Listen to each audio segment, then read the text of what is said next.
Daj pac je jeden z najpopulárnejších a zároveň najľahších psích trikov. A v tomto videu to bude práve na tento superský trik tutoriál. Daj pac je veľmi jednoduchý trik, ktorý zvládne pes každej veľkosti a veku.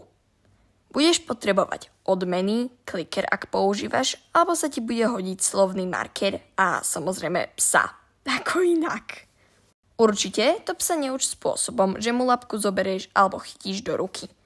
Lebo potom to pochopí tak, že trik, ktorý po ňom chceš, je, aby toleroval tvoj dotyk, alebo bude čakať, že mu iba chytíš labku a nie, že ti ju má podať. A ako ho to teda správne naučiť? Psíka si daj pred seba a ideálne nech si sadne a do ruky si zober odmenku, najlepšie takú, ktorá bude psovi voňať, a ukáž mu ju.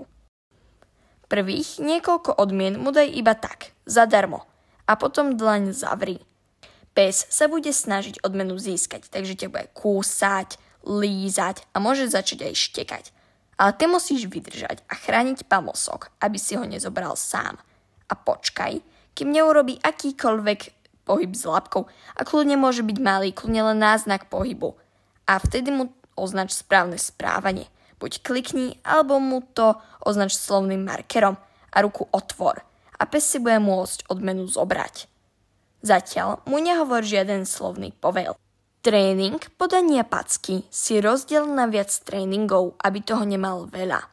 Keď začne chápať, že má labku podať a začne ju podávať hneď, tak pridaj slovný povel. A na každú labku maj určite iný.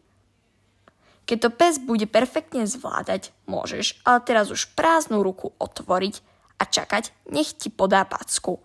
Hneď, ako sa mu to podarí, označ mu to a do ruky, v ktorej má labku, hoď pamlsok. V poslednom kroku môžeš začať psíka odmeňovať aj z opačnej ruky. Keď to budeme natrénované, môžeš začať aj packy, ktoré podáva, meniť a postupne môžeš začať aj meniť pózy, v ktorých psík labky podáva. Ale nezabudni vždy postupne a radšej nech to má dobre natrénované, ako sa niekam ponáhľať. A ešte posledný tip nakoniec. Aj psi sú ľaváci a praváci a preto im jedna strana vždy ide o dosť lepšie ako tá druhá. Dúfam, že ti tutoriál pomohol a tvoj psík vie zase niečo nové. Budem veľmi rada buď za like, odber a do komentára mi môžeš napísať, na aký ďalší trik môžeme urobiť tutoriál. A vidíme sa niekedy v najbližšom videu. Ahoj!